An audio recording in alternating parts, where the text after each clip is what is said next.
राधे राधे बच्चों, कैसे हो आप लोग। आज की इस वीडियो में मैंने जो कल पढ़ाया था, कल मैंने आप लोगों को समांतर माध्य कैसे ज्ञात करते हैं ये बताया था। आज मैं उससे आगे का पढ़ाऊंगा। आज मैं आप लोगों को अभ्यास प्रश्नावली के सवाल को हल कराऊंगा। आइए देखते हैं। 3B की पहली सवाल है, किसी कक्षा में 5 शिक्षार्थियों ने गणित की परीक्षा में क्रमशः 40, 50, 68, 70, 72 अंक प्राप्त किए।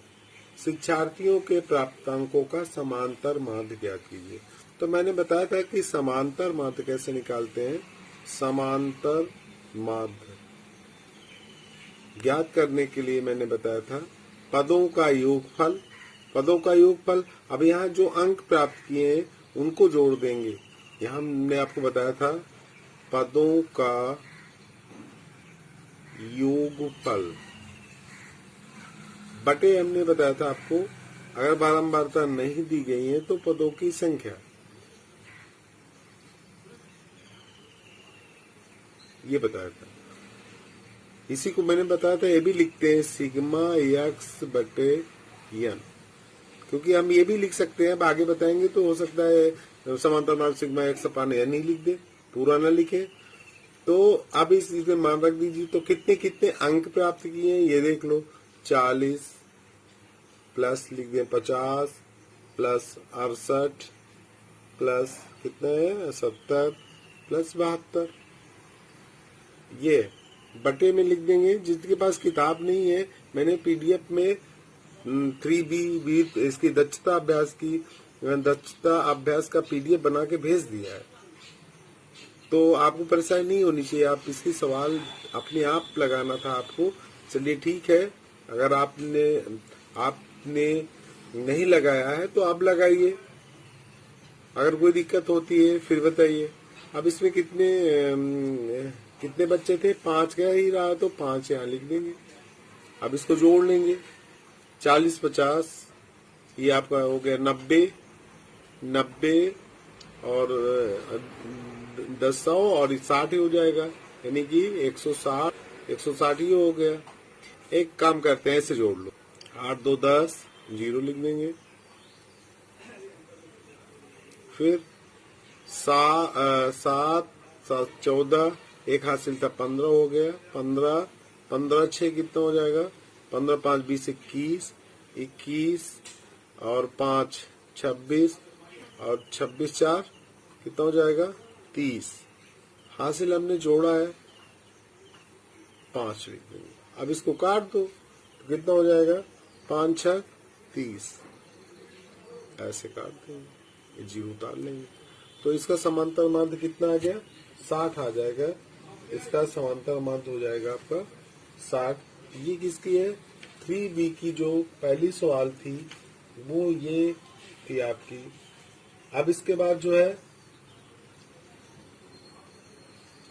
तो दूसरी सवाल भी इसी तरह आपको लगाना है। किसी फैक्ट्री में 15 मजदूरों की प्रतिदिन की मजदूरी क्रमशः ये मजदूरी दी गई है। अगर आप मजदूरों की मजदूरी का समांतर माध्य, तो यहाँ लिख देंगे मजदूरों की मजदूरी का समांतर माध्य।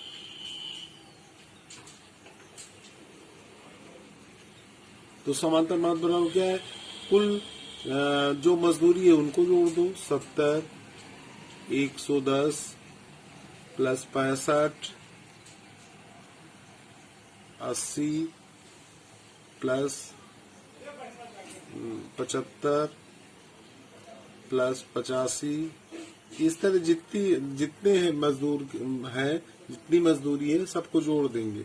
85 के बाद plus 80 plus 76 plus 94 plus 100 plus 105 plus 110 103 plus 81 plus 86। Total कितने मजदूर हैं बटे में कुल मजदूरों की संख्या कितनी थी। अब इसमें 15 मजदूर दिया 15, तो ये आप इसको सरल कर लीजिए, पहले सबको जोड़ लीजिएगा फिर भाग दे दीजिएगा। अगर हम इनको कुल जो मजदूरी है इसका टोटल करेंगे तो ये आएगा आपका 1320 बटे 15 कर देंगे, 15 से भाग दे दो 15। अभी तो कोई यहाँ अगर ये इसमें 2 अंक इसमें 2 अंक लेते तो ये 13 है, तो इसका मतलब है 3 अंक ले लेंगे हम, तो 15 7 15 120, 15 नहीं है तो 8 बार जाएगा। 120 कितना बचा, फिर 15 8 120, क्योंकि 12 बचेगा 0, तो ये हो जाएगा आपका, ये मजदूरों की मजदूरी का समांतर मत कितना आ जाएगा 88 रुपए लिख देंगे। नंबर तीसरी देखते हैं। तीसरी सवाल में बारंबारता दी गई है, तो इसके लिए मैंने बताया था जो कॉलम बने पद बारंबारता का बना हुआ है, तो पद बारंबारता दिखा देंगे, पद को हम x दिखा देंगे और बारंबारता को f से लिखते हैं, फिर एक कॉलम और बढ़ा देंगे इसी में f इंटू एस। चाहे तो हम इसी के नीचे भी कर सकते हैं। अब यहाँ पर हम लिख दें 4 6 8 10, फिर इसके बाद 12 और ये 14। इसकी बारंबारता कितनी है, कम से 3 है, फिर 6 की कितनी है 4 है, फिर 2 है, 10 की भी 2 है, फिर 6 है, फिर 8। ये हमने ये तो दिया ही था। अब बारंबारताओं का योग जो है वो यन कहलाता है, यहाँ यन लिख देंगे, चाहे सिग्मा एफ लिख दें चाहे यन लिख दें, ये बताया था मैंने। और यहाँ पर हमें क्या चाहिए, सिग्मा एफ एक्स चाहिए, क्योंकि समांतर माध्य जो होता है समांतर माध्य मैंने बताया था जब बारंबारता दी गई है तब समांतर माध्य हम लिखते हैं सिग्मा एफ एक्स बटे, चाहे सिग्मा एफ लिख दो चाहे एन लिख दो। ये तो हमें पहले गुणा करना पड़ेगा। अब जैसे 4 यहाँ आप ऐसे भी लिख सकती है, 4 गुणे 3 करके पहले ऐसे लिख दो, फिर इसके बाद कितना है 6 गुणे 4 था, फिर कितना है 8, अब गुणा कर लो, 4 3 12, 6 चौको 24, 8 दूना 16 हो जाएगा, 10 दूना 20 हो जाएगा, बरछंग कितना हो जाएगा, बरछंग 72, और 14 अट्ठे कितना हो जाएगा, तो यहाँ लिख देंगे 1 1 2, इनका योग करेंगे। अब इसका भी योग कर दें, पहले इसका कर लें, तो देखो 4 3 7 8 9 10 11 11 6 कितना हो गया 17 18 19 20 5 25, ये 25 हो जाएगा। अब इसके बाद जो है हमें क्या निकालना है, ये 25, अब इसको जोड़ लो, तो इसको जोड़िए 2 2 4 56 आ गया। अब ये लिख देंगे 256 बटे कितना लिख देंगे, ये कितना था 25, तो भाग दे देंगे, भाग देना देखिए 25 से भाग दे देंगे हम, इधर दे लो, तो अब यहाँ पर 25 से करना 25 कर देंगे। और जब भी अब हम 6 उतारेंगे, अगला अंक उतारने के बाद अगर भाग नहीं जाता तो हम 0 बढ़ाते हैं, फिर दशमलव लगाते हैं, दशमलव यहाँ लगाए फिर यहाँ 0 बढ़ा देंगे, तो 25 दूना कितना हो जाएगा, फिर 50 लिख देंगे, ये लिख देंगे। अब घटा देंगे 0 1 10 बच गया, फिर दशमलव लग चुका है तो अब 0 बढ़ा सकते हैं, यहाँ 25 और 100 हो जाएगा। तो ये कितना आ जाएगा आपका, क्या आया, कट जाएगा, ये आ गया 10.24, ये समांतर माध्य आ गया। आइए अब दक्षता अभ्यास की सवाल देखते हैं। तो सवाल नंबर 1 2 3 में आपको कोई दिक्कत नहीं है। सवाल नंबर 4 हम बता देते हैं, उसे 4 भी बता चुके हैं लेकिन दशमलव में है इसलिए इसको हम बता देते हैं। 4 सवाल और 5वीं सवाल, ये 2 सवाल हम बता दे रहे हैं, तो आपको इसकी सारी सवाल आ जाएगी, क्योंकि पीछे हम बता चुके हैं कोशिश करेंगी पूरी सवाल आ जाएगी। अगर आपको जोड़ना गुणा भाग आता है तो सवालें सारी लग जाएंगी, अगर कोशिश करेंगी तो। और कोशिश करने से ही आता है, बार बार प्रयास करोगी तभी सवालें समझना है आपको, इसके बाद आपको कोशिश करना है, कैसे नहीं आएगा। तो आप देखिए, हमने आपको बताया था कि चौथी सवाल है। अब चौथी सवाल इसकी है, निम्नलिखित बारंबारता बंटन का समांतर माध्य ज्ञात कीजिए। ऊंचाई दिया है सेंटीमीटर में और बारंबारता दे दिया है। तो इसका मतलब है ये आपको x मालूम है और ये बारंबारता f है। तो हमें f इंटू x मालूम होना चाहिए। तो हमें बताया था कि 2 कॉलम ये बना लेंगे, तीसरा हमें f इंटू x का बना लेंगे। तो आप केवल गुणा करना है। तो अब इसका गुणा करिए, तो इसका गुणा करेंगे तो 5 3 15 ये लिख दिया हमने। फिर 3 दूना 6, 6 1 7 हो जाएगा, क्योंकि एक हासिल थी, 7 लिख दिया हमने। और इसके बाद 4 3 12 2 लिख देंगे। और इसके बाद 3 एकनम 3 और एक हासिल थी 4 लिख देंगे। दशमलव कहाँ है, इकाई की तरफ देखेंगे, एक अंक के बाद है, यहाँ लगा 427 दशमलव कितना हो जाएगा 5। जैसे हमने इसका गुणा किया ठीक इसी प्रकार हम इसका गुणा करेंगे तो ये आएगा। 144.5 का 7 से गुणा करेंगे ये आएगा। 145.7 से गुणा करेंगे तो ये आएगा। ऐसे ही हम गुणा करके ये लिख दिए। अब इनका योग कर लेंगे, जैसे ये सिग्मा एफ एक्स, इसका योग कर लेंगे। तो योग करने में ये ध्यान देना है कि दशमलव के नीचे दशमलव होना चाहिए। जहां दशमलव नहीं है, जैसे 295.0 ये ऐसे लिख सकते हैं। तो दशमलव के नीचे दशमलव ही रखिएगा, हम चाहे इतने अंक बढ़ा लें। तो जब जोड़ेंगी तो एग्जैक्ट आपका जोड़ कितना आएगा, 39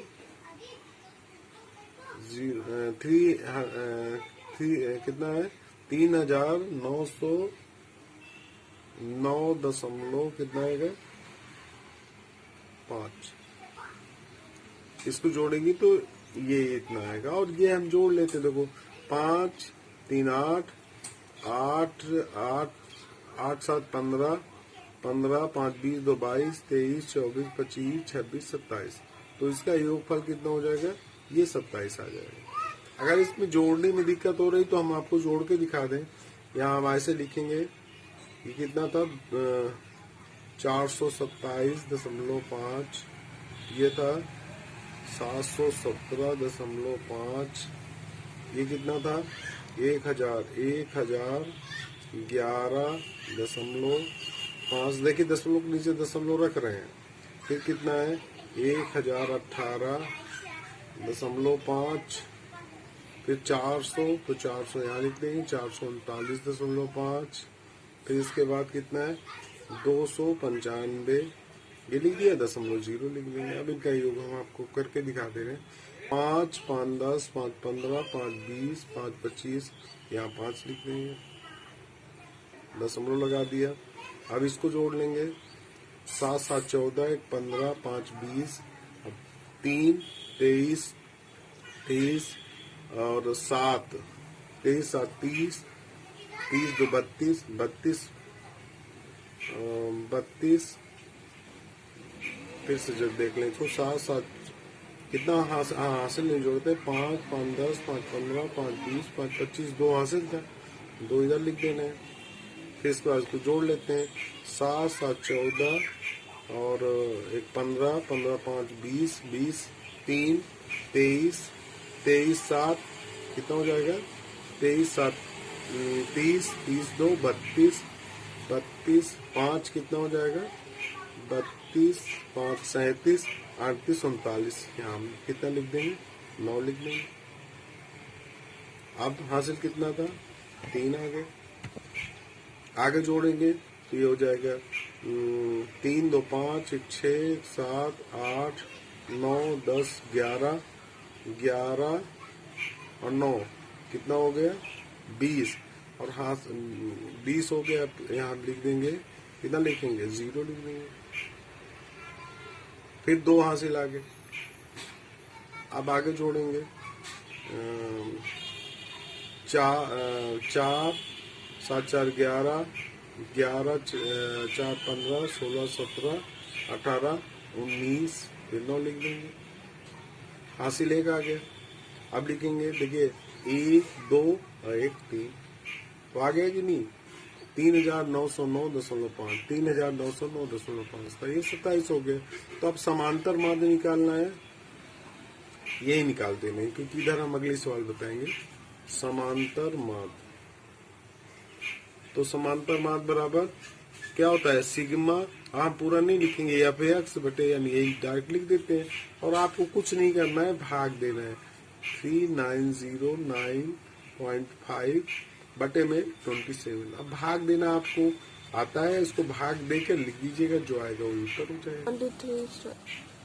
अगली जो 5वीं और 6ठी सवाल है, इसमें पाई, यहाँ पर हम दोबारा आपको रिपीट कर दे रहे हैं कि हमें पाई ग्राफ अगर खींचना है तो हमें केंद्रीय कोण मालूम होना चाहिए। तो एक कॉलम इसी में बना लेते हैं, चलिए हम इसी में यहीं पर दिखा देते हैं, और यहाँ की इसके बाद खींच के दिखा देंगे। यहाँ पर हम लिख देंगे केंद्रीय कोण, लिख दिया हमने केंद्रीय कोण, ये लिख देंगे, ये कर दिया हमने। सबका केंद्रीय कोण निकालना पड़ेगा आपको। ये कैसे निकालते हैं, वृत्त का कोण कितना होता है, 360 डिग्री का होगा, तो हम लिख देंगे, ये 4 है तो 4। हाँ, एक चीज और है, अभी हम क्या, इसका योग पता होना चाहिए, तो इसका योग कितना है, जो उत्पादन है उसका तो योग पता होना चाहिए। तो 4 4 8, 8 6 14, 14 10 24, 25 26, और 26 10 36 हो जाएगा। कितना हो जाएगा, इसका योग आपका 36 आ गया। ये मालूम होना चाहिए इसका कुल उत्पादन जितना हुआ उसका योग, क्योंकि हमें निकाल, तो आप यहाँ लिख देंगे 4 बटे 36 लिख दिए आपको, और गुणे कितना लिख देंगे 360। सब में ये करना है, तो आपका केंद्रीय कोण पता हो जाएगा। तो अब इसमें ये 36 से 36 कट जाएगा, 10 आ गया, और 10 को कितना होता है 40, तो ये 40 डिग्री का बन जाएगा। इसी तरह इसको कर लेंगे, इसको भी वही करेंगे, 4 बटे 36 गुणे सेम चीज है 360, ये कर देंगे, तो ये भी कितने डिग्री का आ जाएगा, ये भी आपका 40 डिग्री का हो जाएगा। इसी प्रकार हम सारे निकाल लेंगे। अब इसका हम जो है पाइग्राफ खींच लेंगे, तो किसी भी त्रिज्या का एक वृत्त खींच दीजिए, ऐसे एक वृत्त खींच लेंगे किसी भी त्रिज्या को लेकर, इसका केंद्र आएगा। तो अब चाहे जो दिखाना है हमें, एक तरफ मिला दीजिए, मान लीजिए ये मिला दिया हमने। अब पहला कितना 40 अंश दिखाना है, तो इसको आधार मान के और 40 डिग्री का कोण बना के ये लिखेंगे, ये 40 डिग्री हो गया। इसी तरह अब इसको आधार मान लेंगे, अगला कितना दिखाना है 60 डिग्री का, लगभग मान लो ये 60 डिग्री का खींच लेंगे, इस तरह हम खींच लेंगे। फिर कितना है, फिर 100 डिग्री का दिखाना है, 90 हो गए, 100 का लगभग ये आ जाएगा, 100 डिग्री का दिखा देंगे। फिर कितना दिखाना है आपको, 40 के 2 दिखा लेते, तो एक 40 का इधर दिखा दो, 40 का ये दिखा देंगे, ये 40 डिग्री का होगा। तो 40 40 60 100, ये स्वतः ये कितना हो जाएगा 120, क्योंकि अगर इसको हम जोड़ेंगे, देखो 6 4 10 100 ये हो गया, और ये कितना हो जाएगा 200 हो गया, 200 एक 300, ये 360 डिग्री का हो जाएगा, क्योंकि वृत्त का कोण 360 अंश का होता है। तो इस तरह हम पाइग्राफ दिखा देंगे। पाइग्राफ में इसको मतलब वृत्त के जो आंकड़े दिए गए उनको वृत्त के अंदर दिखा देंगे, यही पाइग्राफ हो गया। अब आपको जो है, हमने तो ये पेन से आपको ऐसे समझाने के लिए बता दिया, क्योंकि इससे पहले हम बता चुके हैं आपको ये वृत्त खींचना है, मतलब प्रकार पेंसिल प्रकार पटरी का ही प्रयोग करना है। ये नहीं कि आप भी यहाँ से ऐसे जैसे हम खींच रहे हैं उसे खींच दीजिए। तो अब इसकी आप सारी सवाल अपनी कॉपी में, फेयर कॉपी में लगाएंगी। अगर कोई सवाल नहीं आती इसको छोड़ दीजिए, मुझसे पूछ लीजिए, मैं उसको दोबारा बताऊंगा। आज के लिए बस इतना ही, शेष अगले वीडियो।